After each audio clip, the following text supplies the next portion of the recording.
I think I'm good, y'all. Fix my hat. Let's get this show started. Hold on. There we go. All right, y'all. With no further ado, what's good, y'all? What's good, y'all? What's good, y'all? What's great? Thank y'all for tuning in to another episode of Can the Brothers Get a Rap podcast. I'm your host, Ashley Lovechild, and I want to thank y'all for tuning and tapping in episode 249. Nothing but major, major love, and I appreciate all the support. And again, we on our 249th episode, which is very big time. That's a lot of episodes. And we continue to grow. We on the road to 20,000 subscribers. We right next to that 13,000 mark. So again, hit that like, hit that subscribe, hit that share button, hit that all notification bell because I do pop up throughout the week. Also, take advantage of the memberships. We got some fire memberships, so take advantage of those memberships. And again, I want to thank y'all for y'all support. I want to thank the presenting sponsor of this podcast, which is Button Snaps, where you get the finest of movies, shows, documentaries, and original content for your viewing pleasure of $4.99, y'all. And remember, do not be a stain. Do not be an agent of chaos. Do not try to stand out by being negative. Have the ability to stand out by being positive. Make sure y'all show that love. Lose that Willie Lynch mindset. Lose that it can only be one mindset. And remember, y'all, the only op we recognize over here is opportunity. Okay? Hate has a location. It's just not here. So let's get this show started. No further ado. Shout out to y'all. Shout out to the chat. The chat in here already nice and early. The way that I love it. Shout out to King P in the building. Big badge holder. Been having this badge for almost 2 years or over 2 years. Shout out to my dog King P in the building. Shout out to Tremont in the building. Shout out to Winter in the building. She said, hey everyone, the loyal crew in here. I love that. I love that. The loyal crew. I love that. Shout out to Culture in the building. Shout out to Shay. Shout out to Tremont. Shout out to Hazel. Shout out to Hazel. Hazel Henry. Shout out to Hazel. Shout out to the Ebony in the building. Shout out to Ebony. Shout out to Big Paul. We got Big Paul in the building. Shout out Big Paul in the building. All I see is them day ones and them big badge holders. So again, thank y'all for tuning and tapping in, and let's get the show started. First segment of the night. You already know how this goes. These are not my questions. These are the world's questions. So stick to the answers in the questions. This segment is brought to you by OUV Records. See it right here on the hat. See it back there? Yeah. Make sure you go to Instagram at OUV Records. Stay in tune to the latest music and merchandise. The label motto is create, document, and inspire. All right, y'all. First question of the night, popular opinions. And remember, y'all, these are not my questions. These are the world's questions. So stick to the answers in the questions, y'all. And don't forget to stay engaged. I love it when there's super engagement and we show a lot of it builds it keeps building to show up when y'all show that engagement and that love. All right, y'all. First one tonight. Top dangerous in the U.S. based on crime. Top dangerous city in the U.S. based on crime. Number one, Detroit, Michigan. Number two, St. Louis, Missouri. Number three, Memphis, Tennessee. Number four, Birmingham, Alabama. Let me know what y'all think about that in the chat. Let me know what y'all think about that in the chat. Again, dangerous city in the U.S. based on crime. Again, top dangerous city based in the U.S. based on crime. Number one, Detroit, Michigan. Number two, St. Louis, Missouri. Number three, Memphis, Tennessee. Number four, Birmingham, Alabama. Let me know what y'all think about that in the chat. Let me know what y'all think about that in the chat. I've been to a few of these cities, and some of these cities, their reputation does precede them. At the end of the day, I mean, this is not like a bragging thing. Like, I hate seeing that online when I see people say, yeah, you can't come over here. You know, it's tough over here. It's rough over here. It's like, yeah, that's not something to brag about. That's jail culture. You bragging about that to do violence. That's not something to be proud of from any area, no matter which demographic you from, no matter what race you from. That's not something to be proud of, something negative. But out of all the cities that I've been to on this list, me personally, I'm gonna say three. I'm gonna go with three. Uh, it and the crazy thing is, it don't have to be, right. I'm going with Memphis. In the chat, I'm seeing a whole bunch of. I'm seeing a clean sweep of twos. I'm seeing St. Louis all in the chat. St. Louis is wild. Again, maybe you know in those particular areas, it was like, yeah, this is wild, but this is not the wildest in my opinion. So for me, it was definitely Memphis, Tennessee, in my opinion. But all these cities have a bad reputation when it comes to crime. Okay. So again, I went with Memphis, Tennessee. The chat, I mean, screamingly, it went with St. Louis, Missouri. But the rest of the world, at 44%, mind you, 82,000 people voted on this, went with number one, Detroit, Michigan. They went with one, Detroit, Michigan. But even though everybody went with number one, Detroit, Michigan, that wasn't the actual rank. So the actual rank based on the real rankings, because this is what we think, our perception, right? So at number four, you have Birmingham, Alabama. At number three, it was actually Detroit, Michigan, which everybody else chose. Number two was Memphis, Tennessee, that I chose. And number one is St. Louis, Missouri, which the chat chose sweepingly. It wasn't even close. There was no other extra answer. The chat just sweepingly went with two, and which is St. Louis, Missouri, which is the number one most dangerous city in the U.S. based on crime. So, it's a difference between our perception and what is real. Shout out to Big Paul. She like, yo, yeah, cause again, I have to highlight that the difference between perception and what is real. All right, y'all. Moving on to our next popular opinion question. Favorite Eddie Murphy movie on this list. Favorite Eddie Murphy movie on this list. Number one, Boomerang. Number two, Norbit. Number three, Harlem Nights. Number four, The Nutty Professor. Let me know what y'all think about that in the chat. Let me know what y'all think about that in the chat. Again, favorite Eddie Murphy movie on this list. Number one, Boomerang. Number two, Norbit. Number three, Harlem Nights. Number four, The Nutty Professor. Let me know what y'all think in the chat. Let me know what y'all think in the chat. Me personally, I love all these movies. Me personally, I could watch any of these movies several times. Anytime it comes on, I'm watching, especially if I'm not handling business. But it's something about Harlem Nights for me that hit every single time for me. Boomerang for me is right there for me. I could watch Boomerang at any time too, because Boomerang is hilarious, it's sexy, and it just has a way about it. But it's somewhere in the second act of that movie that every time I watch it, I get absolutely frustrated with Marcus Graham's character. I get absolutely frustrated because he ends up fumbling the best thing that ever happened to him, and he just don't see it, right?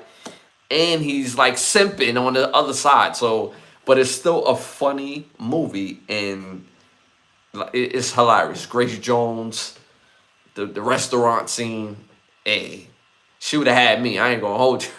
Like, you gonna turn down the Uzi like this? No. We check, please. But that's neither here or there. Norbit is hilarious, especially with the scene with Marlon cooking up Vespuccia. I think that's her name. And Norbit, so gullible, didn't know what was going on. The Nutty Professor is also a classic. You the next Lenny Bruce. Fire movie, but I gotta go with Harlem Nights. For me, I gotta go with Harlem Nights. Eddie was cooking.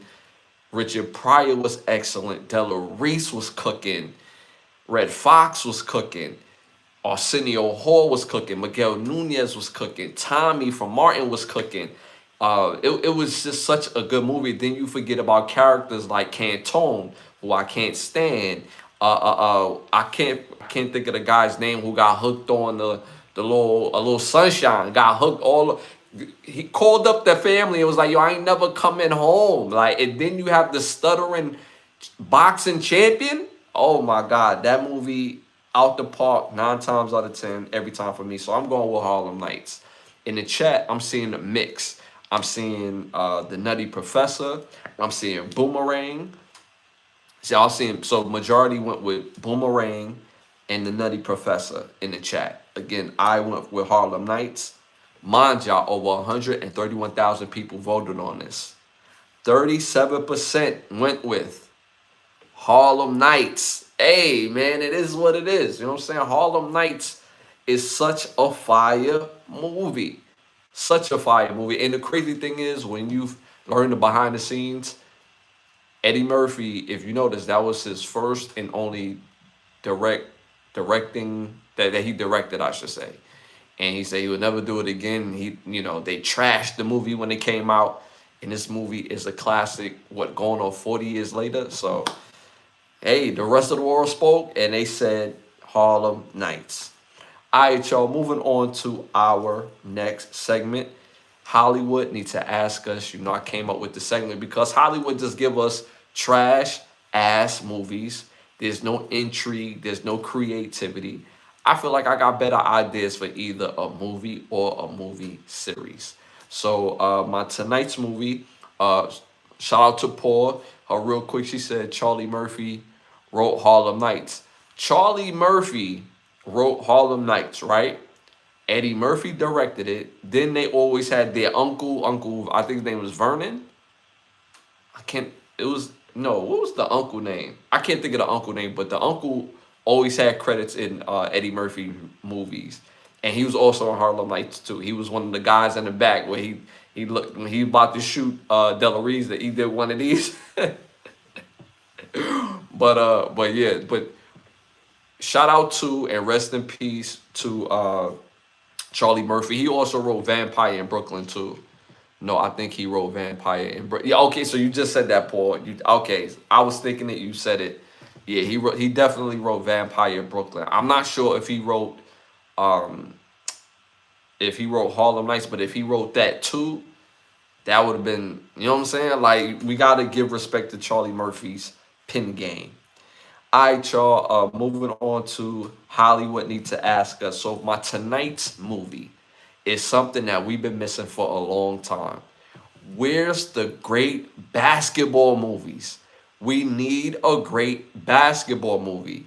I will call this movie The Glass Rim. We need, and we haven't had one in a long time, a good NBA style basketball movie. Like we had the Eddie. Yeah, I think that's the only one for real. Like, I don't count Like Mike. I don't count Joanna Man because it was about the women. It really wasn't about the men for real. So we haven't had like a good NBA style type of movie like in a minute. So, and Eddie was pretty good with Eddie Murphy as the head coach of the New York Knicks. That was actually pretty good. So I would again call this movie The Glass Rim. This movie would basically be about an MVP, a peak player who is having an MVP year, a young superstar, but he must choose his childhood day ones who protected him from the streets and a new inner circle that's basically addicted to winning. And then there's also upper echelon culture who they're not in the streets, but in the corporate world, they can dismantle his career on that upper echelon side of the game. So that's what the movie would be about. We got to show a lot of basketball, but we got to show what happens off the court, especially in today and age, dealing with social media, dealing with women, dealing with the pressures, dealing with it all, and being in this space. I think this would absolutely be fire. You know, it's a basketball movie that I'm just thinking about. Is it Uncut Gems? It was a movie with Adam Sandler when he goes to another country. He's like an international like an international evaluator. He brings the guy back and he start cooking. He played against Anthony Edwards in the movie. That was kind of fire. I ain't even gonna hold you. So it's been a minute since we had a good basketball movie. Shout out to May in the build. Appreciate you for tapping in. Hit them likes, hit the 100s. It helps with the growth of the show. Good to see you again, brother. Have a beautiful night. Appreciate the love. Appreciate you tapping in. So that would be my movie. It would be, again, a basketball movie, NBA style. It would be called The Glass Rim. Again, about a great young player taking the NBA by storm, having an MVP caliber year, but he has to balance and make a decision. Do he walk away from his friends, his day ones who protected him from the streets, that's still on that street mentality, or focus and try to navigate against the upper echelon gangsters who do work with the corporate sponsors. And again, it will be a sports thriller, rated R. My foundational actors would be Damson Idris, Denzel Washington as my head coach, Donald Faison as I would say he's going to be like the agent, Stephen James. I'll go with Zendaya, who's like the artist off the court, the temptation off the court. I'm going with Tisha Campbell as the mother and Jamie Hector as the childhood friend that still got his ear to the streets in a bad way. My director will be Michael Mann for this movie. The producer, believe it or not, I'm gonna go with LeBron James. Like LeBron James that play basketball. Yes, if you ever watched the movie and you've seen a production called Bron, that's actually LeBron James. So I will go with LeBron James to produce this movie. The music score, I will go with Trent Reznor and Alexis Ross. And my art director, Rick Carter, and my co-writer would be Ryan Coogler. So this is going to be a fire movie. I think people will love to see this by the droves because, again, we missing these great movies, and this is the reason why people not going to the movie theaters no more. This movie would be absolute fire. You hear my cast. You hear the behind the scene players. There's no way this movie don't win. So that's my Hollywood need to ask us for this episode. All right, y'all, moving on to our next segment.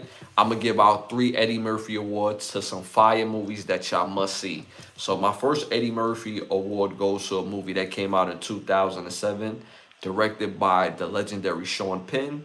This movie stars Emil Hirsch, Kristen Stewart, Vince Vaughn, Brian Decker, William Hurt, and Catherine Keener.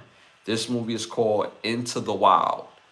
Must see this movie about a young man that just graduated high school, and you have to watch the rest of the movie. I won't spoil it for y'all. So make sure y'all tap in to see Into the Wild. Second Eddie Murphy Award goes to a show. It's actually a show or a movie series. Came out 2025. This stars Bill Skarsgård, Cara Stack, Taylor Page, Amanda Christine, Blake C. James, and Chris Chalk. This show or movie series is called It, Welcome to Derry. If you have not seen this show or movie series yet, I don't know what you're waiting for. This is must see. Peak cinema. This is peak cinema right here. They gave us above and beyond movie quality material in this movie series. So make sure y'all tap into It, Welcome to Derry. Third and final movie came out in 1997. This movie stars Nicolas Cage, John Malkovich, John Cusack, Steve Buscemi, Monica Potter, Danny Torito, Ving Rhames, Dave Chappelle, and Calm Meaner. This movie is called Con Air. Fire must see movie.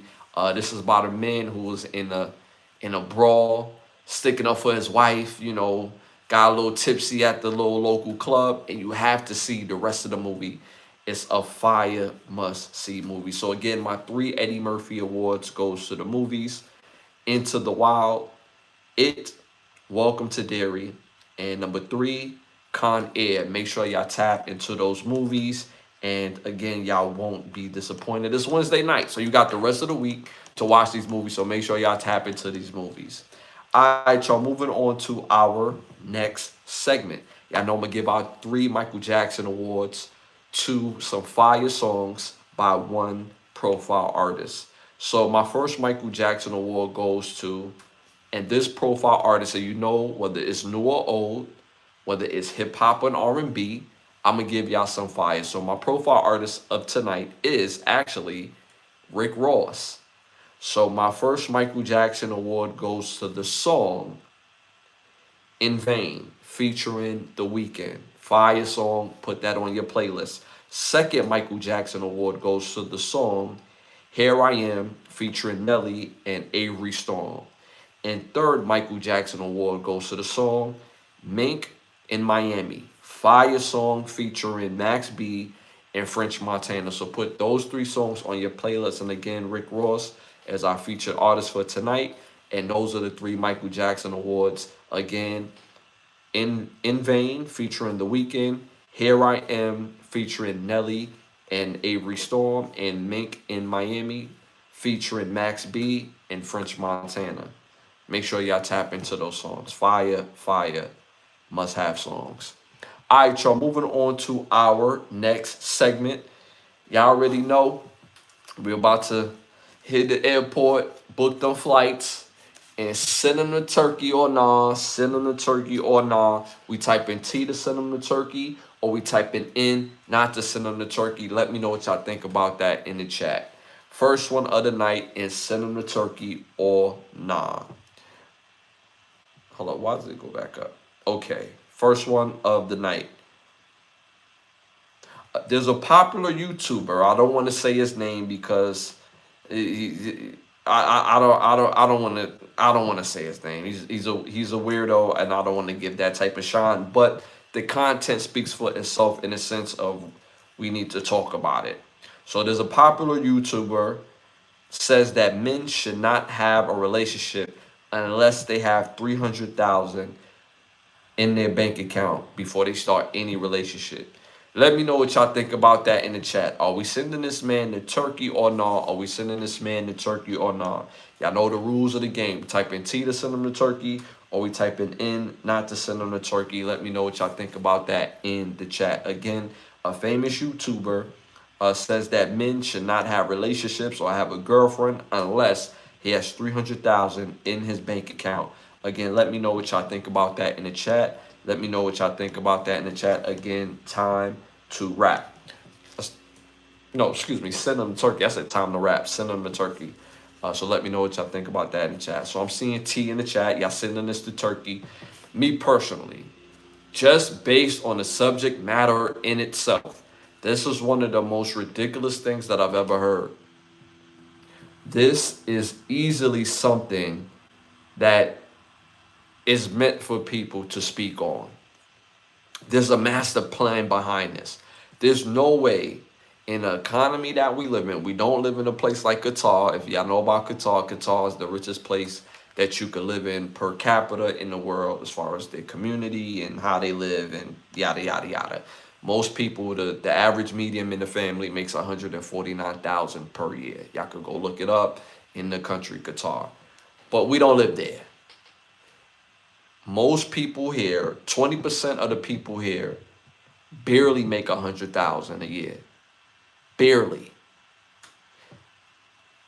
The local clubs have always been filled up with singles. Always. So how many people or how many men is actually in the space of making that type of money? Now, only 20% of the population is making that money. So how much of the population of that 20% is actually men?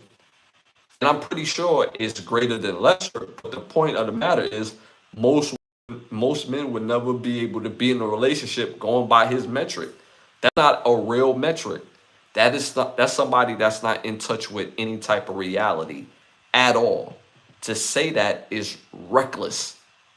Like, there's no way that you give that type of advice to your son, your nephew, when we all know most people get together not because they have money. That's the trick on getting married. The trick on getting married is basically building together. You don't necessarily want to be poor, but you're basically the working broke until you put it together. That's the benefit of being married. You paying one bill. That's supposed to be the benefit. What is this guy talking about? Most people back in the day that got married was actually the working broke. They combined their resources and they was able to have children, put them through school, be able to pay the bills, be able to find themselves on a vacation maybe once or twice of the year, still have a nice Christmas, still have a nice Thanksgiving.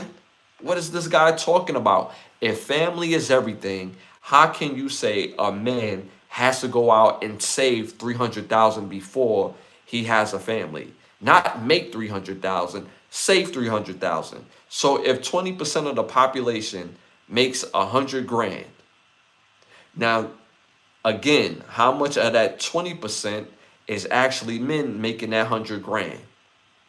Now, in order to save 300,000, you can't make 300,000 three times. This is even with the strictest of savings, this will take you over 10 to 15 years to save 300,000 if you're making 100 grand since you're 20 years old. But we know that's not the case. Most men don't make 100 grand until they're in their mid 40s, early 50s. What is this guy talking about? Again, not attached to reality and is given unrealistic expectations when the goal is to have each other, man and woman, companionship, being able to build together. We seen the blueprint on the Cosbys, correct? She helped him get through medical school. He turned around, helped her get through law school. That is the foundation of marriage. Doing it together. Not because you both are rich, but because both of you don't have. So when you combine, you make things easier.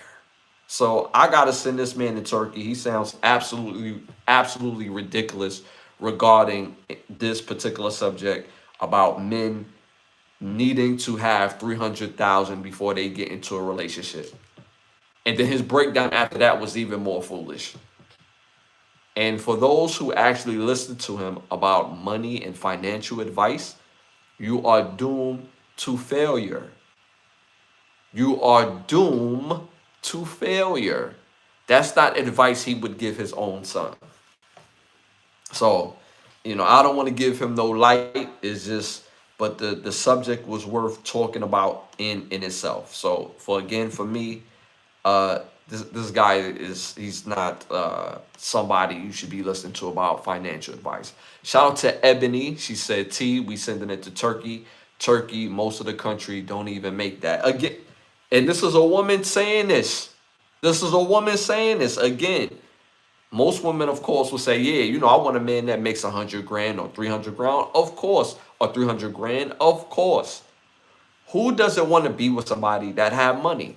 Even men, when we have money, like our end or be all is not somebody that has money. We would like to be with somebody that has their own money, of course. Of course.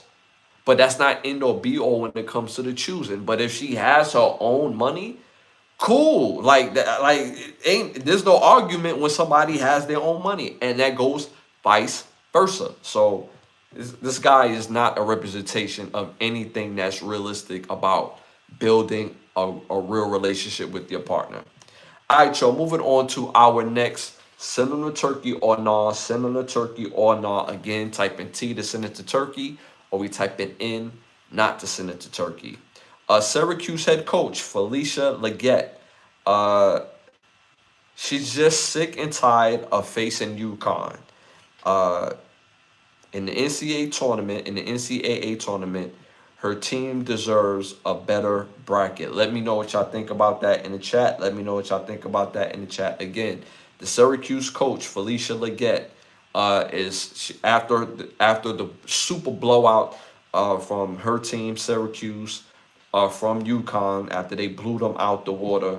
She's super upset that basically she feels like the NCAA, whoever's doing the picking of the seeds, that they feel, or the seeding, they feel like her teams always have to play UConn, and she feels like her team will go so much further if they could avoid UConn in those earlier rounds because they played them so much in the past. Let me know what y'all think about that in the chat. Are we sending her to Turkey or no? Are we sending her to Turkey or no? Again, type in T to send her to Turkey, or type in N not to send her to Turkey. Let me know what y'all think about that in the chat. Me personally, this is like a loser's mindset. This is a loser's mindset. How can you be a coach and you have a scared mentality on any team that you play? The better the teams that you play, the better you actually get, because it highlights your weaknesses. So for the fact that you're basically conceding, we know UConn is a great team. UConn women's basketball have been great for a long time. I remember me being a kid and I seen those UConn teams go 30-0, 29-2, blowing teams out, winning national championships at an alarming rate. But there's a loser mentality when you basically concede of competition. When you go into the game with a losing mentality, there's a reason why your team keeps losing. There's a reason why. It is not just talent, it's lack of mentality. You can say whatever you want before the game, but players know and they can feel when you mean it. Players know and players feel when you have confidence in the team that we can beat this team and exploit some sort of weakness. Now, UConn has been a great team for years, but they have had weaknesses year in, year out. They're not the most perfect team that they've ever played, because if that was the case, they would have won every single year, and they haven't. So at the end of the day, they have weaknesses. Is your job as the coach is to highlight that and point it out. Even if they beat you, you don't concede that way. It's such a loser's mentality after you lose a game to sit there and say, my team will go so much further if we didn't have to play them in the earlier rounds. You will still have to play them. That's such a loser's mentality. What are you teaching your players when you say to them, we will go so much further in the tournament if we didn't have to play this team? What? That's such a losing mentality. I just watched the football team in college football named the Indiana Hoosiers, who always played tough, who always had decent players. They had a history of having decent players, not the best, but they've always played tough. But year in, year out, they don't win the Big Ten. That's for, my team, Michigan and Ohio State, right? But at the end of the day, they didn't concede. They get their notion from their coach, Coach Signetti. Like, yeah, I know what Michigan is. I know what Ohio is. But today's a new day in Indiana. And you got to take us serious from here on out, especially as long as I'm here. You find other teams' weaknesses and you exploit it. This is not something she's ever done before, but it's a losing mentality to tell your team, we will go further if we didn't have to play this team. You're looking for a shortcut, and that's a terrible mindset to have, not just in sports, because sports carry into our everyday life. Man, I would get so much further if you wasn't around. What happened to raising your game? What happened to being a better version of yourself? What happened to being greater than your greatest excuse? How is that teaching your team that? How does that teach your team about dealing with adversity? That is the biggest lesson in all sports, dealing with adversity. You don't always get what you want. But the beautiful thing is, if you put the work in, you put the time in, this shit is immediate. We get this in 2 hours. We'll get this win in 2 hours. So what are you teaching your team, coach? If I'm the AD, I'm letting her go. I'm letting her go. I don't care how many games that team has won. It's a mentality thing. And this is in all level of sports, whether it's men's sports or women's sports, whether it's high school, college, or the pro level. It's a mentality.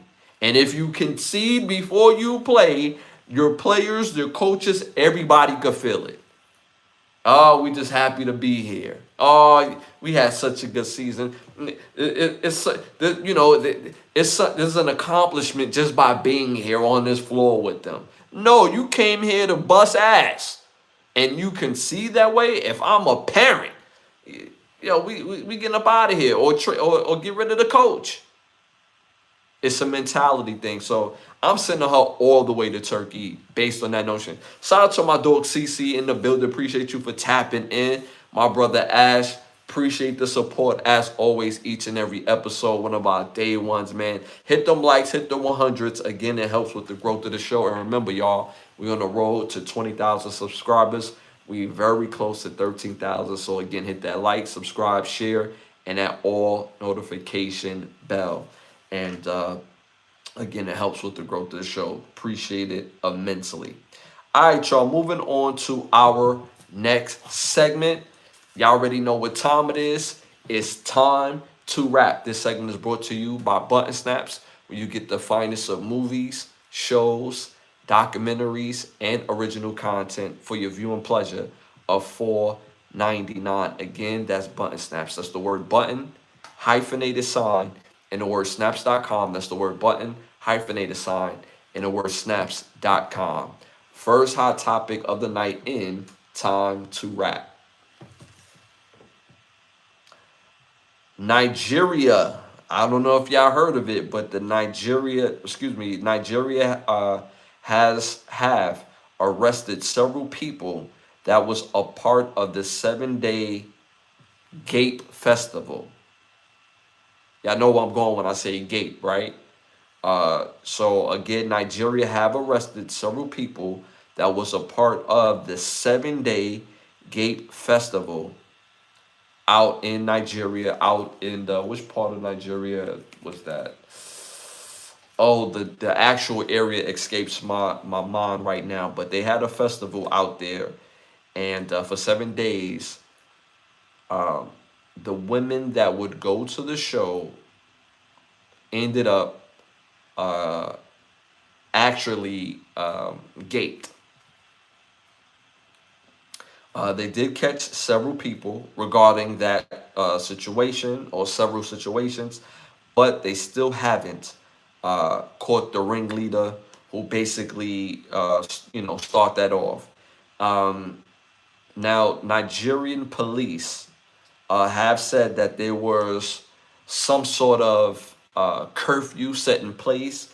It did make mention of that, saying, hey, you're going out at your own risk after a certain time. I'll say authorities, I would say Nigeria authorities said that people would be going out, especially women, out after a certain time at their own risk. So in their eyes, they feel like they dissolved of any like wrongdoing regarding this. I have to be honest, this is nasty work. This is the first time I've ever heard of something like this where there's a festival going on and you have women who is present that's being gaped like every night. I've never heard such nasty acts before. And you would think,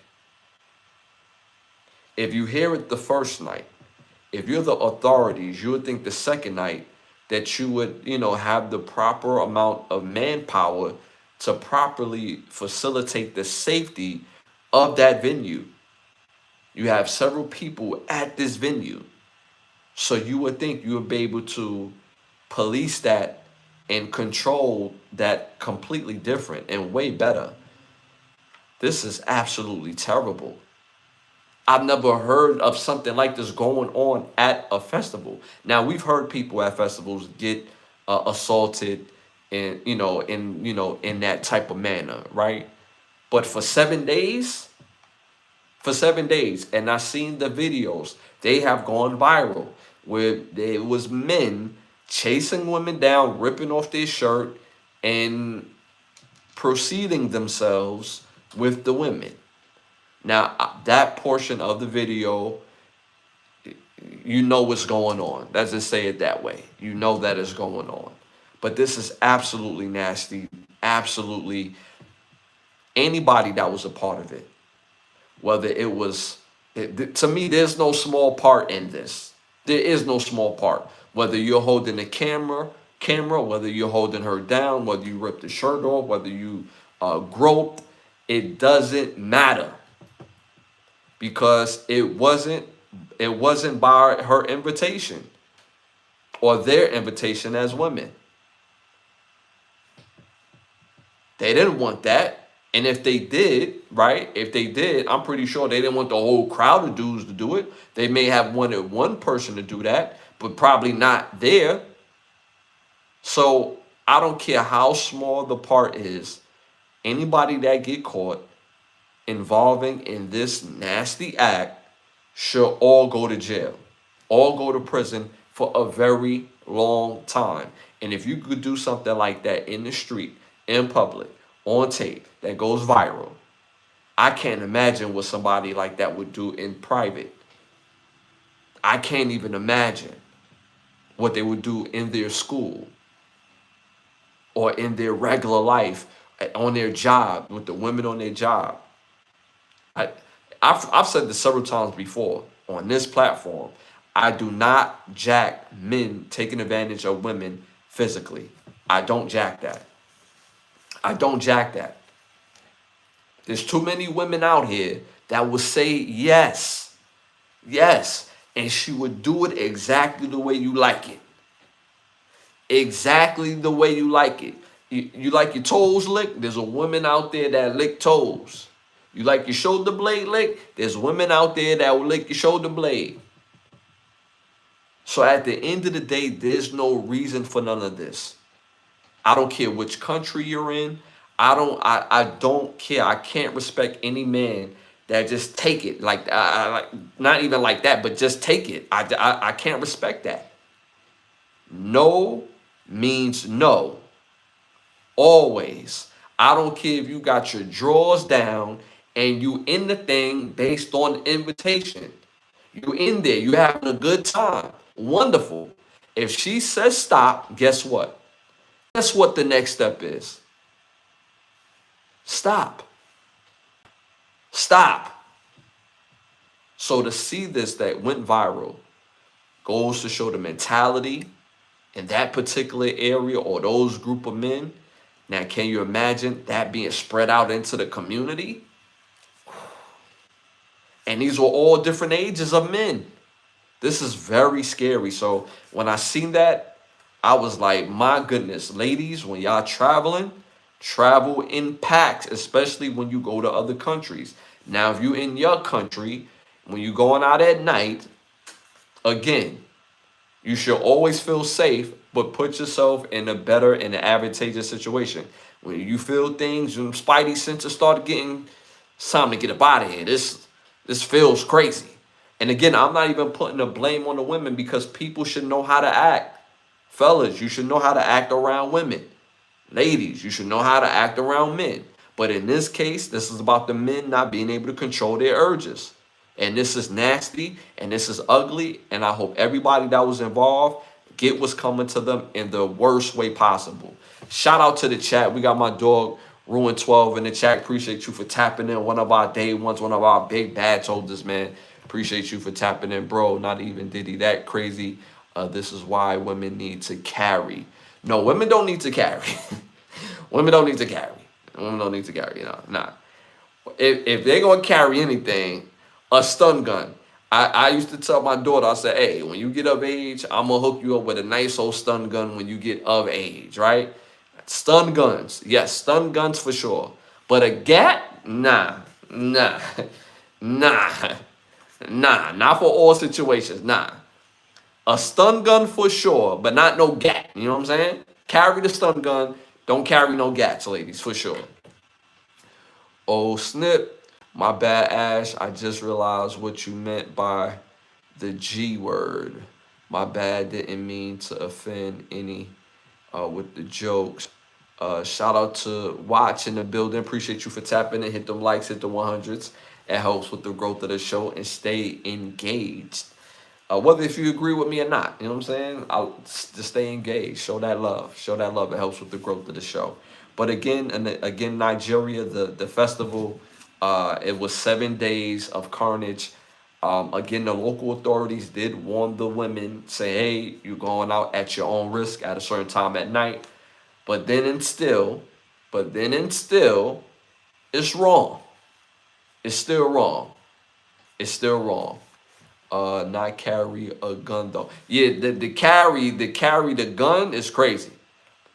The stun gun, you know what I'm saying? The stun gun is perfect for women. You know what I'm saying? All women don't need to carry guns. No. No.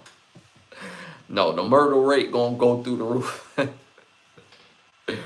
But, not to make light of the situation, again, this was absolutely dirty work.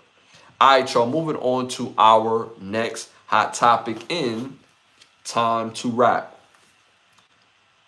Jay-Z has a new show coming up in Yankee Stadium in New York City in the Bronx, July 10th, July 11th, and people are buying these tickets up.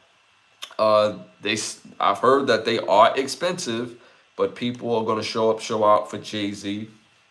Also, the rapper Jay-Z says that he's not sure if battle rapping is still a benefit to the culture. Let me know what y'all think about that in the chat. Again, let me know what y'all think about that in the chat. Again, legendary rapper Jay-Z is not sure if battle rap is still beneficial to the culture. So let me know what y'all think about that in the chat. Shout out to Ruin. Well, let me clarify. I mean, carry if you can. Yeah, I still think women should carry stun guns. Women with these gats. It's a whole lot of emotion. You know what I'm saying? With the stun gun, it'd be like, all right, you cool. All right, I was tripping. You know what I'm saying? It could be a lot of loss of life guarding that. You know what I'm saying? So, Jay-Z new show is going to be Epstein despot. You think so? Nah, me personally, I don't believe the rumors when it comes to Jay-Z and the Epstein files. I don't. And this is why I said in a past episode, I don't care about the Epstein files, mainly because they have not put it out. So if they don't care, why should I? And what I mean by that is this. Of course, I care if people are being, what's the proper word I can use for YouTube? If people are being pedo, for sure, absolutely. You talk about me not liking people that take it from women. Pedos is on a whole nother level with me. But they haven't put it out yet. All the speculation, all this, this person on this list, we got a picture. And then we live in AI where pictures, you can't even tell the difference. They can not only do that with pictures, they can also do that with video. And at the end of the day, what are they waiting for? They have all this information, correct? Supposedly Epstein has passed away, correct? What are we waiting for? What are we waiting for? So the people that have it, that have the acts of it, why hasn't it been released? Because if you release the files and you identify the people with stone cold proof. You're like, yo, you on it, and this is what you did. Now we can remove these people from our community. We can't. We no longer can. We can no longer speculate, right? But anytime something goes down in this country, oh yeah, you know who's on the Epstein file now? Such and such. No, they on the Epstein file too. Oh man, all this speculation, all of this, and the reason why you don't see people, as far as the people that supposedly their names is on it, speak out against it now, is because when cases come about, you got to let them name their case so that way you can refute it. But if you refute it while they trying to make their case, then you open up another whole can of worms. When if you have your proof of you not doing any wrongdoing. So that's why I say I don't care about the Epstein files, because the people that's supposed to care about the Epstein files won't release it. So if they won't release it, and there's people in the community that's doing bad, that's being on pedo vibes, wouldn't y'all release it so we could get them up out of here? Oh, but you asking me to care, but there's no real proof. Y'all just saying who's on the list, right? So that's why I say that. That's why I say that. So, but I don't believe that regarding Jay-Z. If he's even on the list, there's rumors that he's on this. I don't believe that. I don't believe that. Me personally. That's just me personally. I'm joking, but I think they trying to get him in. Yeah, bro, I know you joking. I know you joking, but when you said it, right, it still opened up a veil of conversation that has to be had, right? So I know you joking. You one of my day ones, right? But when people see it, it opens up that conversation. And that's the reason why I feel that way, because the people that's supposed to care, which is law enforcement, they have all the materials, they have all the pictures, right? They have all the audio, right? They have all the video. Why haven't they released it yet? And the longer they release it, these pedos can still move about, still travel. How many more people, how many more other children have they hurt because they haven't released it? But they do it in bits and pieces. Like, you feel what I'm saying? So it's like, why should I care? When y'all release it, then I would care. Then it's like, all right, get this person up out of here based on stone cold proof. And that's why, and that's for anybody. That's not just for Jay-Z. That's for anybody that's on that list. Because that's a severe thing to say about somebody's reputation, for real. So, but it's just quite funny that every time something go crazy in the country, oh, did you know that this person's on the list? Oh, for real? But where's the proof? So it just opened up that conversation. So I appreciate that. Well, there's a lot of names on there, but I guess because Epstein made notes, if he saw someone famous, he would put in it. He would put in his notes. People assume they were involved. He took down notes. Shout out to Kappa in the building. Appreciate you for tapping in. Harlem Nights the Night. Harlem Nights the Night, Professor Boomerang, and then Norbert. Oh, you're saying Harlem. Okay, I see what you're saying. Going back to the, okay, I see what you're saying. Shout out to Kappa. Shout out to Kappa. Kappa, you must be a Wu-Tang fan. You must be a Wu-Tang fan. Love that.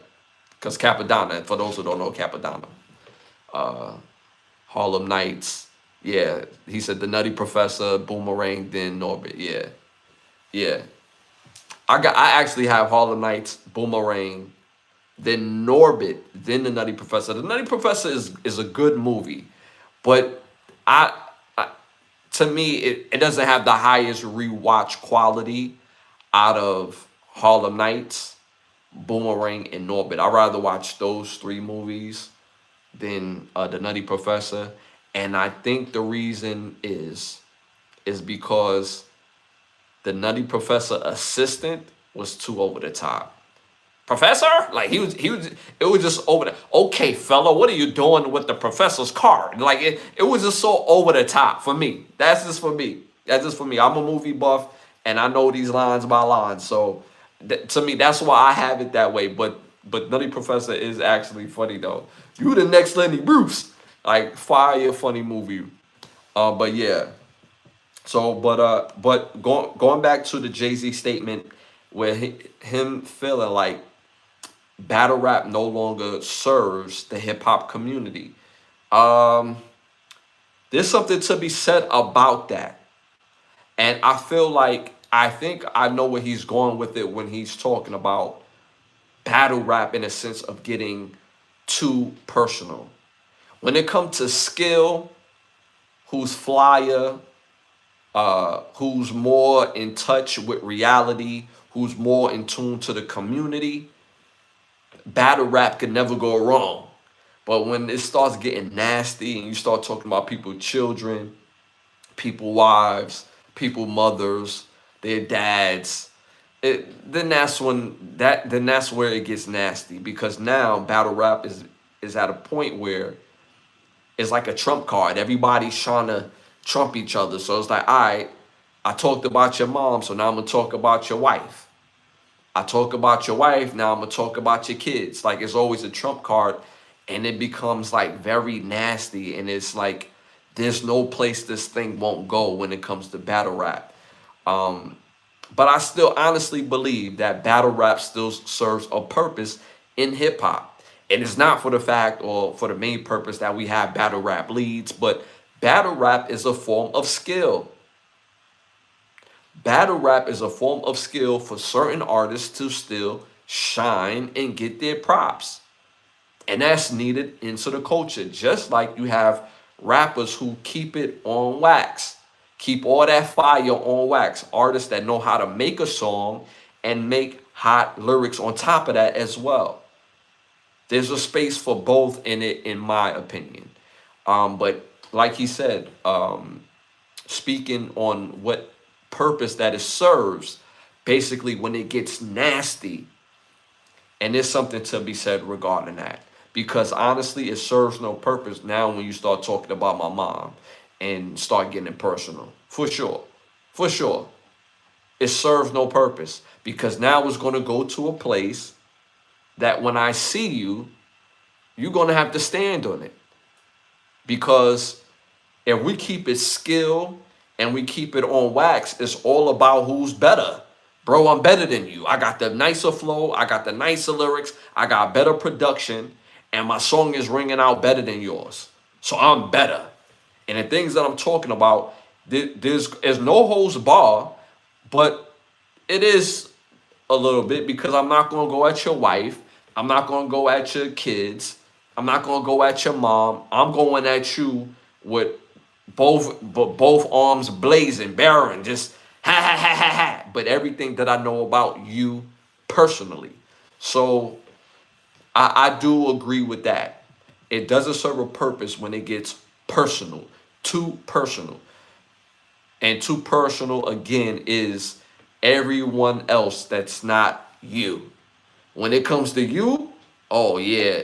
Remember that time you got slapped up and you try to act up? Like, that's all fair and that's all gravy. But everything else, it doesn't serve a purpose. But battle rap in itself still serves a purpose in hip hop. It keeps the integrity of lyricism. That's another way of keeping that integrity, because some guys, they don't shine as well getting into the studio, making a song, and putting those bars together. They shine better in the sense of that battle style. I've been around it. I've been around dudes off the top of the dome could battle anybody, and it's super nice. You put them in the booth, put them headphones on them, give them a beat, a fire beat at that, and a concept. They sitting there just looking in the space. They don't know where to go with it. So again, battle rap is a form of skill that keeps the integrity of hip hop in its lyricism. So I think it still serves a purpose in hip hop. And I think it serves the biggest purpose of hip hop based on those four pillars that Jay-Z was referring to, which was graffiti, which was dance, and which was DJing. DJing is a lost art in itself because, well, there's some aspect of it. And what I mean by that is this. DJ is a lost art in the aspect of being an artist, whereas back in the day in the 80s and the early 90s, You had DJ Jazzy Jeff and the Fresh Prince. You had Eric B and Rakim. So you had several DJs who also was producers, but they knew how to rock the crowd. They knew how to keep the template and the pulse of the crowd. And now when you add somebody that know how to spit, it takes it to a whole nother level. So at the end of the day, the art of that aspect of being an artist of DJing has been lost. But DJing is DJing. We always need a fire DJ at a fire party. The DJ is the temperature guide to the party. So that's also still important to hip hop. It's not the main of hip hop, but it's still important to hip hop. Graffiti, we've been away from graffiti for a while now, but it's still beautiful to see when it's in a controlled environment, because we live in a modern world. They don't want to see that graffiti like how it used to be in the 70s and the 80s and the 90s, when it was like kind of cool that your neighborhood looked like little Baghdad.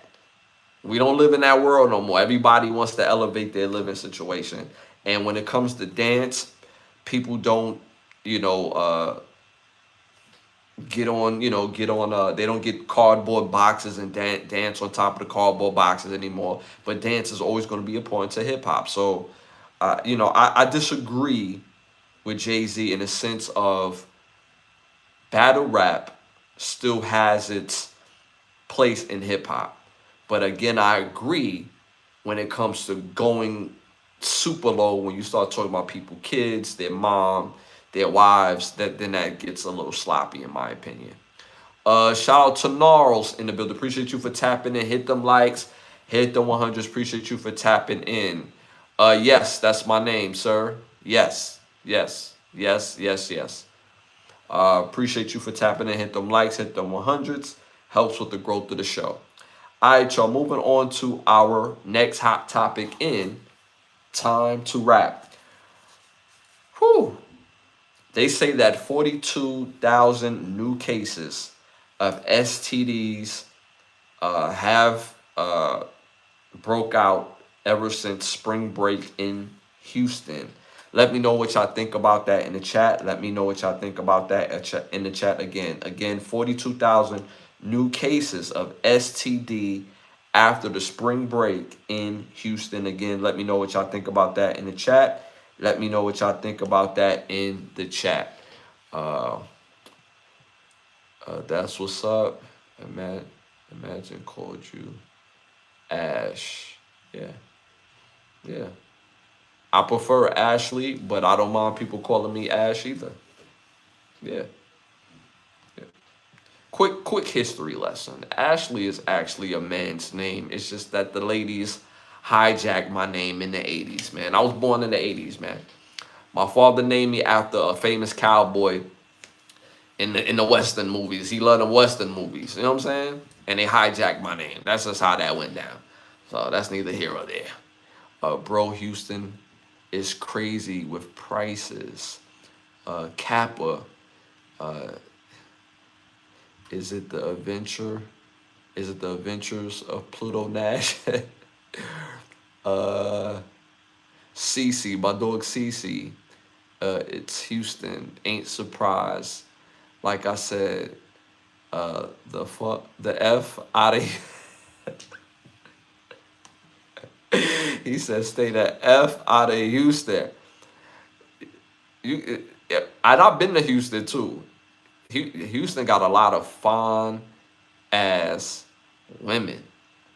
A lot of fine women in Houston. A lot. Last time I've been to Houston, I had a show in Houston. A lot of fine women in Houston. A lot. I had to go. I had to get up out of Houston. I had to go. That's very scary when you see something like this. 42,000 new cases stemming from the Houston spring break. That's very scary. And it affects our community so heavy because, like, let's keep it real. Most of us in our community We don't have those conversations before we get activated. We don't. Some of us do, but majority of us don't. Well, majority of us don't pull out the my chart. And I don't know, for some reason in our community, we feel like we're calling somebody dirty, or they feel like that you're calling them dirty if you say, hey, when's the last time you got tested? Like, I already feel the vibe. I already know what it's about. This we're about to make it happen in the next 10 minutes. The next bed that we see, yeah, we duck up in this corner and we get it cracking. But before we do that, when's the last time you got tested? Can I see your my chart? And we don't have these conversations because, again, we will make the other person feel like they're dirty and nasty. And then they'll get to thinking like, well, if you think I'm dirty and nasty, why would you even do something with me? So these conversations have become taboo before the act. And before the act is where you're supposed to get the most information. Now, after we get it cracking, then we feel comfortable enough to get to talking. It's like, yo, we were supposed to have that conversation beforehand. And it's hurting our communities by and large, especially when we see this. Like, let's keep it real. Us as the folks, us as brothers and sisters, right? Yo, like, when we get around each other, we've been working out, we feeling sexy, the drinks is flowing, all types of things be popping. And ladies, ladies, like, y'all look good, man. Y'all look real tasty and delicious, for real. I love my sisters. Real tasty and delicious, for sure. Yes. But as a community, we cannot be no longer have that ick to have that conversation before acts. Now, some of us in our big age, like, hey, I like you and I want you. Now, we can do this the easy way or we can do this the hard way. But the choice is yours. I'm going to see that my chart before I whip it out. Either you're going to give me the my chart or I'm taking the my chart. Now, I'll play it. You got to respect people's space. But at the end of the day, we have to have that uncomfortable conversation in sex. And it don't have to be uncomfortable. But we have to have that conversation before we engage in acts. Because by and large, more and more people are being affected every single day. And I did my research regarding this. They say 1 out of 4 people that are adults carry herpes. 1 out of 4. That's a lot of people. So think of the last place that you was at, whether it was Walmart, McDonald's. Think about it. 1 out of the 4 adults in that mug, 18 and up, has herpes. And that's mainly because we're not having the conversation. It's not because people are so dirty and this, that, and the third. No, people are not having the conversation because there are certain people that's moving in a very unsafe manner, and it's being spread based on 2 people not having the conversation. Now, I always say this about sexual contact. When somebody has the virus, whether they know it or not, the other person is still culpable in that. You're still culpable.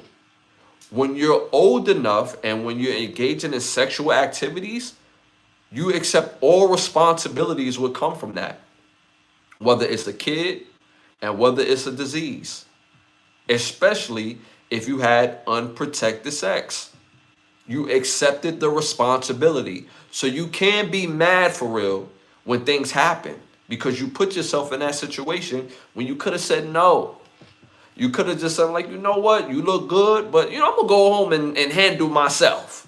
At least when I handle myself, I'm cool. I don't have nothing. But, like, what are we doing? I seen people, by and large, crash out because they got infected. And it's like, okay, I get it. But you got to accept responsibility.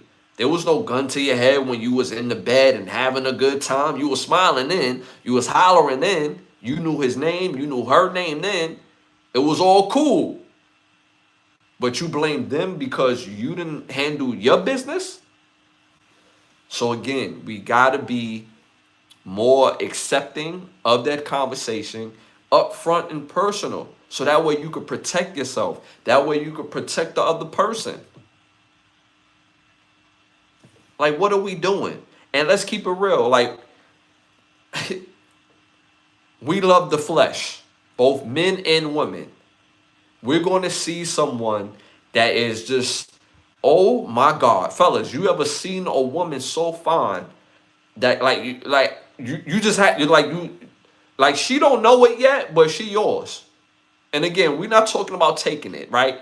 But she don't know it. Like, she don't know, like, I'm about to get her number and she about to be my girl. She don't know it yet, but the way how I'm doing it is like, you know what I mean? But she don't know it yet. Ladies, and I know ladies do it all the time. Ladies, I know y'all see dudes all the time, or dude that he don't even know he about to be my dude. He don't even know it.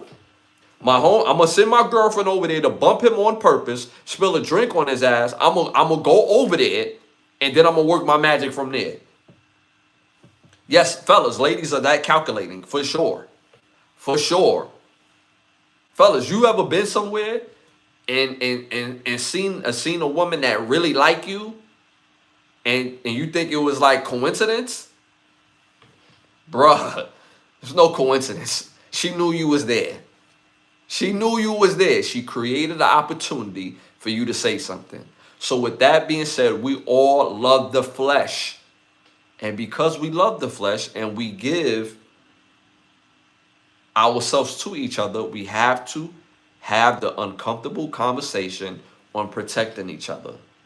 So that's what I think about that in regards to the new studies and breakout that happened in Houston spring break with those 42,000 new cases of STDs, which is a lot in our community. Whoa, that is scary. Shout out to Ebony. We got Ebony again. Hit them likes, hit the 100s. If you haven't, if you already hit them likes and 100s, do it again. It helps with the growth of the show. Shout out to Ruin 12, my dog Ash. Did you see that they charge us $600 to get into some of the clubs? Yeah, I mean it's crazy. The clubbing experience when I was in my 20s was completely different. Completely different. The club experience now is just to like flex. And when I was in my early 20s, when I went to the club, oh, I'm going there to get something tonight. Y'all know what I'm talking about. I just talked about the flesh. I'm going there to meet some new hot young chick in here. For sure. I need some digits tonight. I need somebody new to deal with tonight or tomorrow or the next day. For sure. We did things to attract women. For sure. And the fact that the clubs has adopted this new mindset where they're charging ridiculous prices at the door, ridiculous prices for the section, and you're flexing for who? The last time I've been to the club, which was very recent, majority of the club they had their phone like this. And I'm like, yo, the party is over here. But they on their phone like this. Now, it's nothing wrong with getting a little snapshot, letting them know what the situation is, but you're doing this the whole night. Then you come here to meet somebody. The whole purpose of to go to the club is to intermingle, to meet somebody that interests you, right? So I'm not surprised hearing that, which is ridiculous and crazy. And it's like, who are you flexing for? A shout out to my dog Cece. Houston women are like sirens in ancient times. Bro, you stupid. Pretty and all but screwed eventually. Bro, that's a crazy visual when I think about that. Houston women are like sirens in ancient times, pretty pretty and all but screwed eventually. That is wild. That's a wild image to have. Shout out to my dog CC. Rule 12. 1 out of 4 Ash. I think better off being. Nah, it's never. Well, I'm gonna say this. Whatever you into, you do what you into. And I know you saying that as a joke, bro, but I'm talking about in real life for people that have that proclivity, that like the same sex. Hey man, do you, right? Do you. Feel me? Do you. Do you.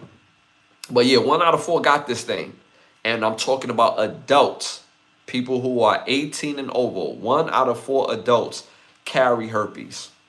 So again, think of the last place that you was at, the supermarket, the fast food store, the gym, the club, the last place that you was at, your school, if you're a college student, if you're an undergrad, a grad student. 1 out of 4, Chief. 1 out of 4. It's real out here. It's real out here. So we have to have those conversations so that way you can protect yourself and protect the person that you're dealing with. CC, I'm not gonna read that. I know CC, he doing that to joke. But remember, Rome 12, you say you're not gonna do that. You know what I'm saying? Because you know what I mean, you're a mod now. You say you're not gonna do that.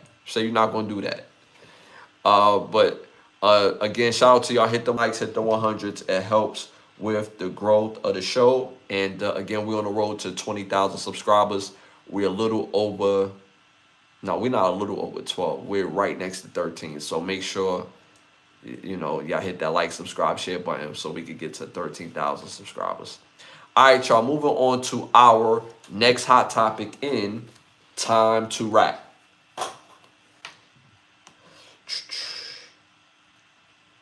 Cam Thomas, NBA player Cam Thomas, was waived by the Milwaukee Bucks. This will be the second team that he has been waived from this year. And the reason why this is significant is because before he was waived, he played with the Bucks, I believe, about 12 to 13 games. He averaged about 20 to 22 points a game. For Brooklyn last year, he averaged 24 points a game. I've never seen this. I've never seen this in NBA history where a guy who can score buckets, who's gifted at scoring buckets, gets waived from 2 teams. From 2. The Brooklyn Nets could use them 22 points a game. That's my team. We're in a rebuilding stage. And me personally, when you draft 5 rookies like the Brooklyn Nets have done, you would think a guy like Cam Thomas will come into some sort of leadership role and help lead the team even in a rebuilding season. But no. We could not find a trading partner for him. And now he ended up with the Milwaukee Bucks. Got to Milwaukee Bucks, he was cooking. A gifted scorer, but now finds himself without an NBA team. I've never seen this in the history of the NBA. And me personally, I don't think this has anything to do with his skill. Because he can score. He's not a good defender. He's a combo guard, but 20 points is 20 points. In the NBA game, 20 points is 20 points. Whether it's meaningful or whether it's empty calories, it's still 20 points. Yeah. You could, if you're a good team, you know how to harness 20 points into a win. If you're a losing team, hey, we got 20 points and we're 20 points closer to us losing. You know how to harness that. So this lets me know there's some sort of personality type of situation going on with him regarding the teams that he's going to. Personality not a match with the other players, or personality is not a match with the management. Players do get jaded when they don't feel like they get paid a contract that they feel worthy of their production. Now, again, I have to be fair. Cam Thomas is a gifted scorer, always have been, but it has always felt like empty calories. Yes. Yes. So what do that mean? Cam Thomas on any given game can have 40 points in that game. But in that same game, the team could pretty sure lose that game for sure. For sure. Because he only affects offense. He doesn't affect your leadership. He doesn't affect defense outside of the offense. And then the offense is very spotty. If he's not on, he can't help you with anything. Anything. He's not a great passer. And again, his leadership quality on the court is not enough to propel teams to win. So that's why you find him without a team. A guy who can score, but there's no place for him in Milwaukee if he doesn't have the leadership qualities. If his scoring don't dictate wins. Same thing in Brooklyn, but even more so. You're supposed to be the leader of this team. Your play is supposed to dictate wins. That's what makes a difference between a player and a good player. Now, we're not even talking about great players yet, but a player, just another guy, or a good player. In my opinion, I believe he's just another guy. Can he be a good player? For sure. We've seen sparks of that, but again, it's not enough. If he doesn't score, he's not effective in any game. And when he does score, the team can still lose. That sounds crazy. So again, I've never heard of a 20-point scorer in his prime. He hasn't even entered his prime yet. He's still a young man. I believe Cam Thomas, is 23, 24? And he's been waived twice off of 2 different teams while averaging over 20 points a game. That is crazy. I've never heard of anything like that before a day in my life. So I wish him the best. Honestly, I wish him the best. Not saying that haphazardly. Shout out to CC. I redacted all the statements. Appreciate that, Ruin. Appreciate that, Ruin. Ash, you should make some kind of group chat. Nah, this is even better. This is always even better. Shout out to my dog, man. All right, y'all, moving on to our next hot topic. I have to say this. This is a statement. Clickbait culture has to stop. Clickbait culture has to stop. It has to. Like how Jay-Z said, at some point, he doesn't feel battle rap still serves a purpose in hip-hop, right? I think it does because there's an integrity portion of it. But in my opinion, I think he's mentioning the fact that it goes to the children, the wives, the mothers. Cool. Agreed. But clickbait culture has no place in space in any type of format of media, whether it's social media, whether it's YouTube. Clickbait is probably, in my opinion, one of the lowest forms of trying to get views and trying to get clicks. You're not confident in what you're talking about, or what your niche is. I remember clickbait culture started with Soulja Boy, because that's how Soulja Boy got famous. That's how Soulja Boy music started to ring out. He would make videos of his song, but instead of putting his name in the song, he will put "This is 50 Cent in the club" or Ja Rule, to everybody that be living it up. Whatever the hot song was, he will put the name and the title, that artist, and when they click on it, it will be his song and his image and likeness. That's a form of not having confidence in your stuff. Now, some people say, well, there's nothing wrong with it if people click it and they stay. It's ill-begotten. Like what are we talking about? It's ill-begotten. That's kind of like saying, if you take advantage of a woman and she starts to like it, like it's cool. Yeah, I know I took advantage of her, but she told me don't stop. It's ill-begotten, bro. So at the end of the day, clickbait culture has to stop. I've seen it too many times on YouTube, on different social media platforms, where people have this subject line, or they'll talk about this niche, or they're saying they're talking about this niche in the video, but when you click on it, when you tap into it, it's something completely different. It's somebody in a whole nother country that got something else going on. It's like, yo, what is with this clickbait culture? Have confidence in who you are and what you speak on and what you believe in. Where's the confidence? Know who you are.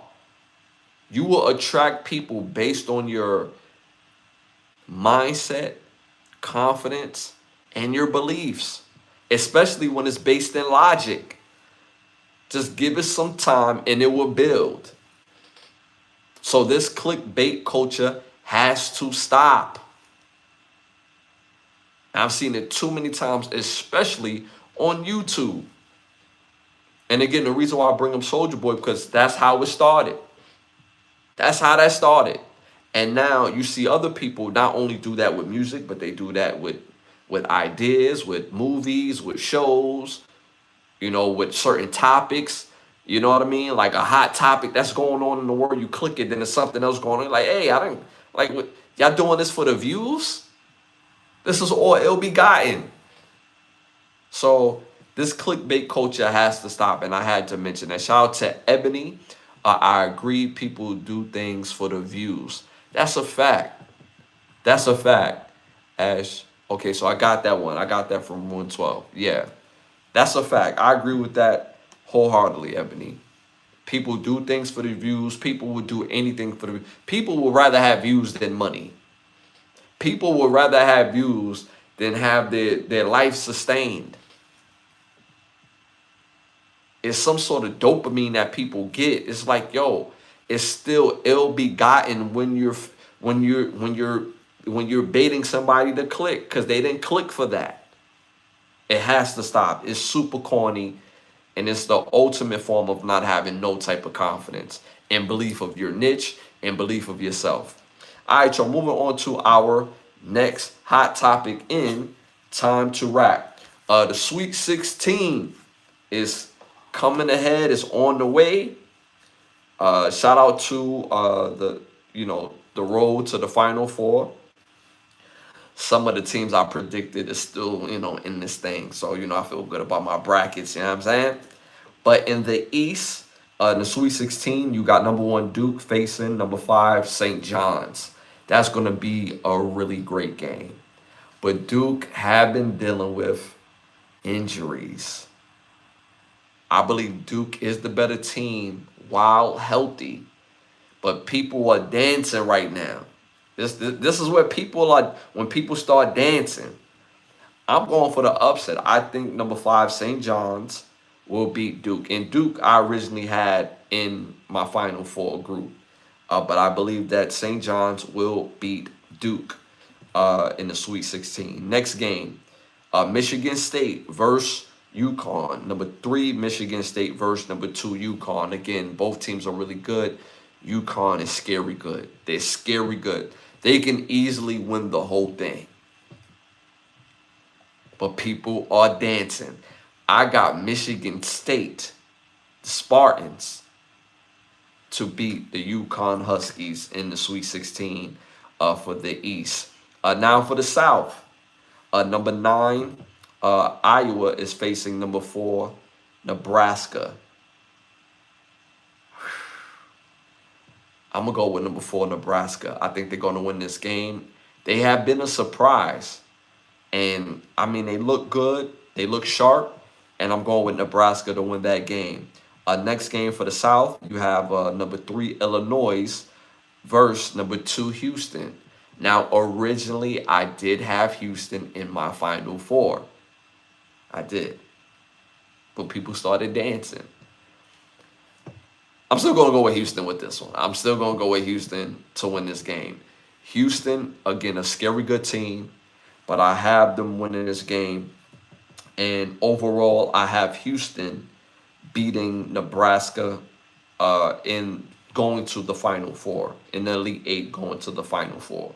Shout out to the Big Ten. The Big Ten is all through this Sweet 16. But I have Houston beating both Illinois, then Nebraska. Back to the East real quick. I have St. John's losing to Michigan State. So I have Michigan State dancing to the Final Four. Now in the West, number 1, Arizona faces number 4, Arkansas. Arizona, scary good team. Big 12 team, scary good. Scary good. But I gotta go with number 4, Arkansas. They're dancing. Everybody is playing their role to a T. And this is a game I think they will win, but it's going to be very close. This will be a late score game. This is going to come down to 3 possessions towards the end of the game. So I have Arkansas upsetting number 1, Arizona. For the next game, number 2, Purdue faces number 11, Texas. Texas came a long way. They came a long way. They played into this tournament. Texas have came a long way. But this round is where the song ends for them. I have number 2, Purdue beating Texas. And between Purdue and Arkansas, I have Purdue beating Arkansas. Purdue has been solid, has been steady. And I know what I'm getting out of Purdue each and every game. So I have Purdue winning that bracket. And the last bracket, the Midwest bracket, my Michigan Wolverines, number one. We're playing number 4, Bama. Bama has looked good. They played first 2 games, looked amazing. But this song stops here. Michigan, we're going to do that. You know what I'm saying? Take it old school. We're going to do that, you know. So I got Michigan beating number 4, Bama. And in the next game, you got number 6, Tennessee versus number 2, Iowa State.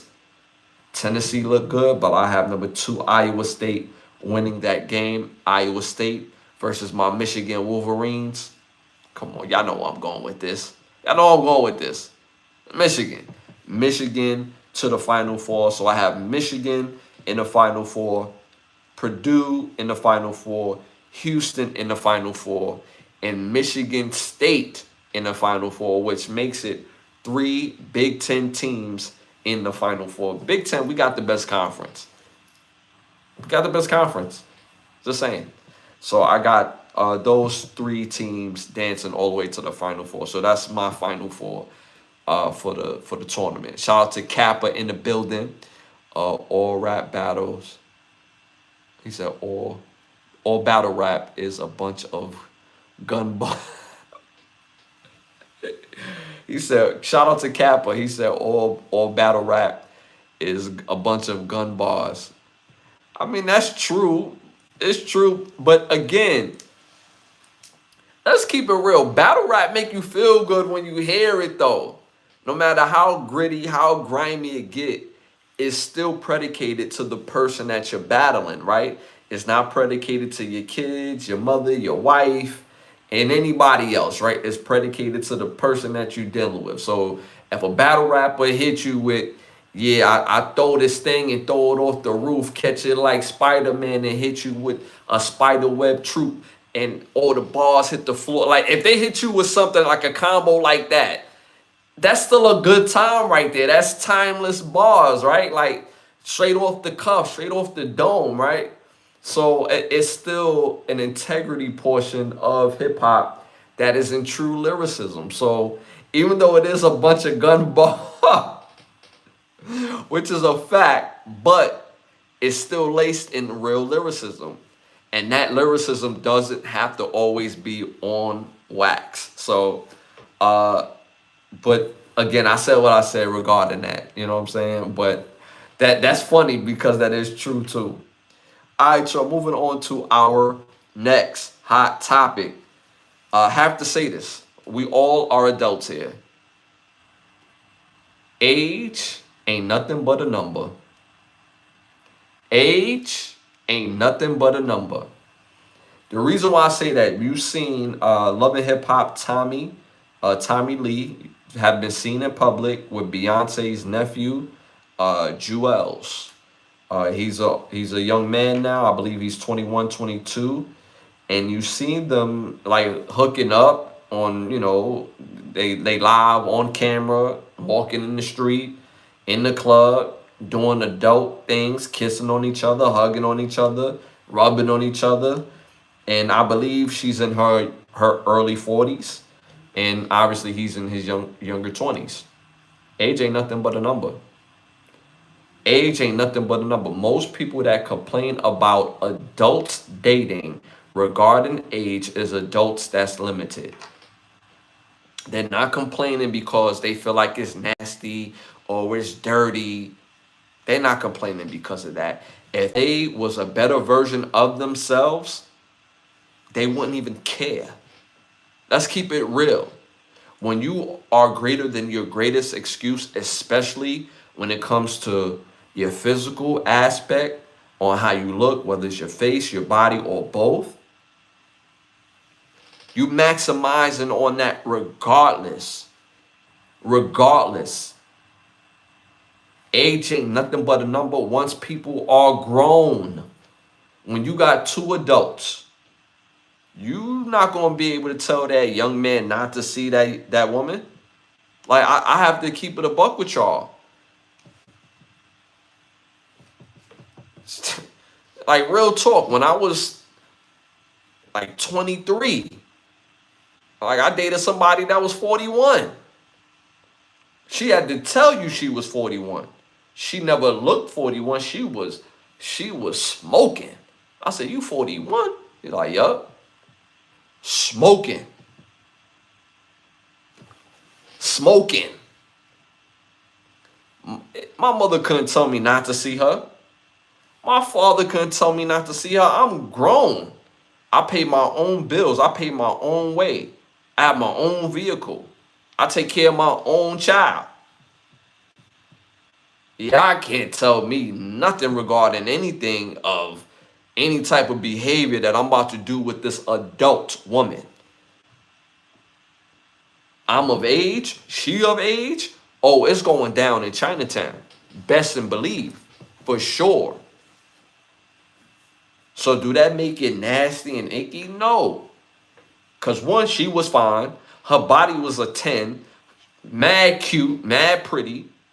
You know what I'm saying? Former college athlete, you know what I'm saying? So brother was always, you know what I mean? Feeling good. But because I'm the younger one, I get the pass because I'm the younger one. But she didn't get the pass because she was older than me. But she looked good. And she had to tell people she was 41 for people to even believe that she was 41. But she was hot. And I didn't see nothing wrong with it at all. Because why? I'm an adult. She's an adult. And that goes vice versa. You an adult man and you dating an adult woman, they ain't nobody else's business. Because obviously, y'all have to like each other. The outside world don't have to like each other. Age ain't nothing but a number. And it's very contradicting with most people that speak against it, again, who is limited. Grandma and grandpa. Grandma, when you meet grandpa, or when he came home from the service, he was about 25. Grandma, when you about like 15, 16? Yep. For sure. Yup. And again, now we get into a space and a place where now this is like wrong. Like, and again, there's a difference between dating an adult and a child. Adult and a child is nasty. Adults is adults. Period, point blank. Period, point blank. And you find your attraction. Again, when I was 20, I dated this woman that was 41. She was smoking. Now, on the flip side of that, I've heard a woman tell one of my family members who was in their 50s at the time, and she was like in her late 20s, and she was coming on to him because he was still in shape, still had the abs, the chest. He didn't look his age. And he like, girl, I'm old enough to be your pop. You better go ahead somewhere. She said, what? You old enough to be my man. And he looked at her like, yo, you dead? She like, I'm serious as a heart attack. I find you attractive. What's happening? And some of y'all probably don't believe it, but I'm talking about a New York woman. If y'all know about New York women, they're very aggressive, which I love, by the way. But I digress. But she was dead serious. Dead serious. And some people say, well, what would people have in common? Like anybody else would have in common? Movies, shows, politics, whatever your beat in life is, whether you're into athletics, working out and being in good shape is not relegated to one age. Like, what are we talking about? All ages, you find people in different ages that love fitness. So when it comes to interest in today's age, that's one of the most laziest things that you could say on why two people shouldn't get together. You will want somebody older than the person that their counterpart is. Their counterpart is due to more leadership, experience in life. Like let's keep it real. Most women don't even want a guy that don't even have his stuff together. Most guys in their 20s don't have their stuff together. Let's keep it real. Let's keep it real. I was fortunate enough to bust my butt while I was playing college football. I was able to get my own car. I was able to make sure that my daughter was well taken care of. Still made my coin, had my own spot, had my own ride. And it's like, oh, okay. Then I got into music. Oh, okay. And there's other young men that's doing their thing at a very young age too. And he has an appetite for women. And sometimes an older woman based on that individual, and not all older women, because I wasn't dating all the 41-year-olds. I dated her because she was an individual and how she looked and how she talked and how she moved. So when I look at Tommy Lee and Jewels, I see nothing but adults here doing adult things, being on adult time. This young kid is Beyonce's nephew, Solange's son. I'm pretty sure, and I believe his father used to play football, if I'm not mistaken, or some sort of sport, or he's successful in his own right. I'm pretty sure that young man is not hurting for money or opportunity. He's a young man. He's coming into his own. But he's still a man. You gonna tell a grown man, a young man, what to do when he has his own and doing his own? I like to see you try that. My parents was crazy, and they couldn't tell me nothing once I hit 20 and have my own and paid for my own. Couldn't tell me nothing. I can't do what? Watch. Or due respect, watch. Adults is going to do what adults do, and that's the basis of what I have to say. Age ain't nothing but a number once people are adults, consenting adults. Moving on to our next hot topic in Time to Rap. Shout out to Ebony. She said they both adults. I don't see the big deal. Uh, Shout out to Kappa. He said, yup. Yup. Did Trey Songz used to say that on the song all the time? Be like, yup. That was kind of tough though at the time. You were like, yup. All right, y'all. Moving on to our next hot topic. A judge rules. Rapper Mo3, who passed away some years back now. Rapper Mo3, all his 129 song catalog will belong to his children after years of legal battles. Let me know what y'all think about that in the chat. Again, let me know what y'all think about that in the chat. Again, the judge rules. Rapper Mo3, 129 song catalog will belong to his children after years of legal battle. Let me know what y'all think about that in the chat. I love this. To have that many songs in a little bit of time that he was around and active into the music business, active into the music space, those are the people that should benefit from his music. It's his family, it's his children.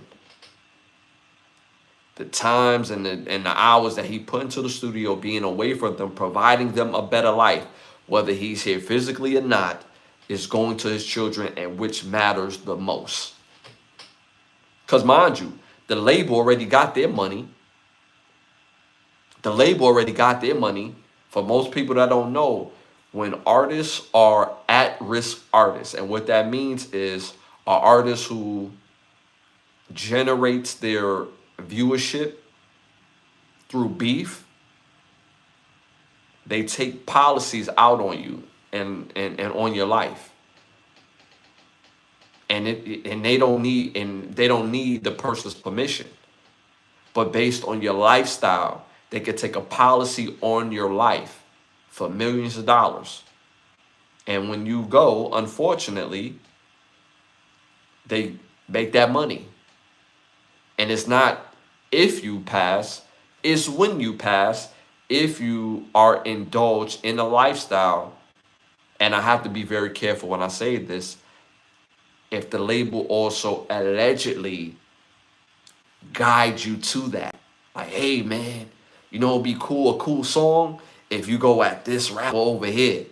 Because he going to say something back to you, and y'all going to get the fans, y'all going to get that interest, right? People going to tap in, right, for the clicks. Yeah, that would be fire. But they already know the type of feels that certain artists is playing with on and off the stage. And it brings that type of negative energy within their music that brings monsters. If you ever seen the movie Sinners, right? We see Sammy singing, and it brought who? The devil. When we do music, we are conjuring spirits. Not just because we have a gift in rapping or singing. It's the type of energy that we putting it out. What we're saying, how we saying it, and who we saying it to. It brings a type of energy when that devil knock on your door because you invited it. And I'm not saying for Mo3 in itself in particular, and I'm not paddling out of this, but labels have a way of maneuvering that. That is very simple and very easy. Yeah, man. You do that, we'll put 100,000 into your budget. You'll be more famous than anybody on the label. And on the back end, they take a policy, and it's not if, it's when. And now that he's no longer here, they eat allegedly. And now his kids get to eat off the 129 songs that he's putting out throughout the years or through the time that he was active in music. So I love to hear this, the fact that the kids are going to be the benefits of this. They should be the beneficiaries of this. It's their father. He's their legacy. And well, yes, they're his legacy. Excuse me. His children are his legacy, and his music will live with his children. So I love this for the family and for those kids. And again, rest in peace to Mo3.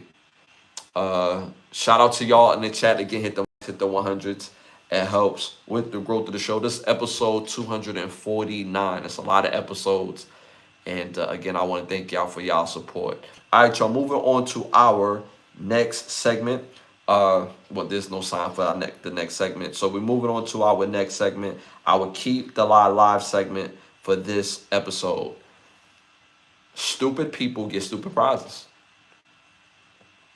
That's been like a running theme all show, right?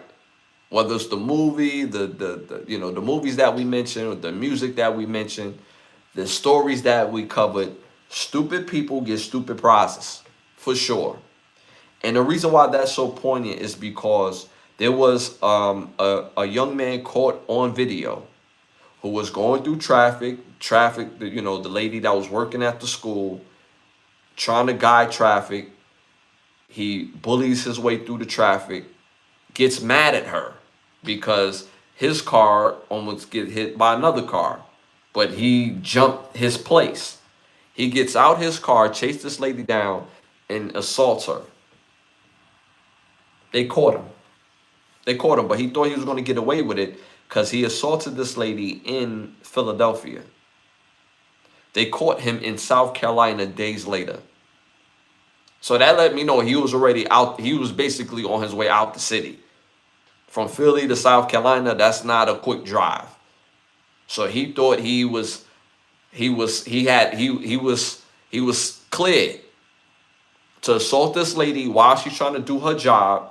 And because you're such in a rush, you got that road rage, and you thought you caught you an easy one, and they caught his stupid behind down in South Carolina. I hope he gets every bit of that work, of that assault charge, because that was an assault charge. If that was my mom, rest in peace. If that was any woman in my family that I hold in high regards, I would want to get next to this man. I don't care how you take it. I'm not even going to say pause. I want to get next to this man. Ain't going to last long, but I need to get next to him. Because that's not cool. Like what world are we living in where it's cool just in your anger to flex on somebody that's like, and then mind you, the lady wasn't wolfing. The lady wasn't agitating. The lady wasn't trying to, like, she just doing her job. That could have been any of our mothers. That could have been any of our aunts. That could have been any of our cousins or a girlfriend or whatever the case may be, or a wife. The whole purpose for men to have the laws that we have is so that way our women is protected. That's why men fear other men. You do something to the women in my family, you are going to receive a harsh reaction. So what society we live in that we think is cool to do stuff like that?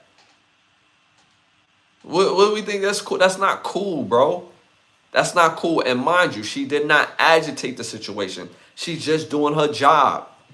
Simple and plain. It will be one thing to agitate somebody. Agitating somebody, it could be either sex. If you're a lady, you should not be agitating no dude. If you're a dude, don't be agitating no woman. Like what are we doing? Nobody should be agitating nobody. Nobody should be putting their hands on nobody. But I understand if somebody's in your face and they playing with you in your face and you like, yo, you're not respecting me. It's simple respect. If you was to respect me, you wouldn't do that. So I understand it. Doesn't mean I agree with it. But when somebody's not agitating, they doing their job, and you just upset, you get out your vehicle in traffic, punch this lady in the face, assault this lady, and you thought you was clear by going from Philly, and they catch a stupid behind in South Carolina. I hope you get every bit of that punishment. Every bit of it. Every bit of that sentence. He should be sentenced. Sentenced. That's crazy. And luckily, they caught him on tape. They caught his license plate hit with a stupid self. Like, what? Like, who does that? Like, that's not a manly thing. So again, stupid people get stupid prizes. And that's my Keep the Lie Live for this episode. I want to thank y'all for tuning and tapping in. Y'all been absolutely amazing, showing that major love each and every episode. Again, we on episode 249. I'm on again this Sunday for episode 250. Every Wednesday, every Sunday at 10:30. I want to thank the sponsors. Well, the presenting sponsor of this podcast, which is Button Snaps, where you get the finest of movies, shows, documentaries, and original content for your viewing pleasure of $4.99. Again, that's Button Snaps. That's the word button, hyphenated sign, and the word snaps.com. Also, I want to thank OUV Records. Be on the lookout for that new OUV Records app where you're going to get music directly for the OUV Records artists. We got so fire music backed up. I can't wait to release this for y'all. But again, we're developing our own app to give y'all a better listening experience and to give y'all a better visual experience. And plus, with the new updates with Apple and Spotify, they don't treat us good as artists. So we going our route to get the real support of the viewers and people that love this music. So again, I appreciate y'all immensely. I feel like I'm forgetting one last thing. Again, we're on this Sunday. Don't forget to tap into those videos. Got over 600 rewatchable videos for the Can the Brothers Get a Rap podcast playlist. And I drop videos daily. So make sure y'all tap into those videos, engage, hit them likes, subscribe, that share, leave a comment, and I show love back. Also, you could tap into me on Instagram at Ashley Lovechild. Holla at me on there as well. So make sure y'all show y'all love. Hit them 100s, hit them hearts on y'all way out. Again, I appreciate y'all each and every episode. And remember, y'all, do not be an agent of chaos. Do not be a stain. Don't be a person that stands out for being negative. Have the ability to stand out by being absolutely positive. Lose that Willie Lynch mindset. Lose that it can only be one mindset. Hate has a location. It's just not here. The only op we recognize over here is opportunity. So, again, I'm going to see y'all this Sunday at 10:30. That's right, CC. Don't be a stain. I'm still working on the t-shirt for that, too. Don't be a stain. That would be a fire t-shirt. Don't be a stain. So, again, I appreciate y'all as always. Y'all just super amazing. Again, I'm Ashley Lovechild. If it's your first time tuning in, tapping in, it ain't nothing but absolute love. Sunday at 10:30. I'm out.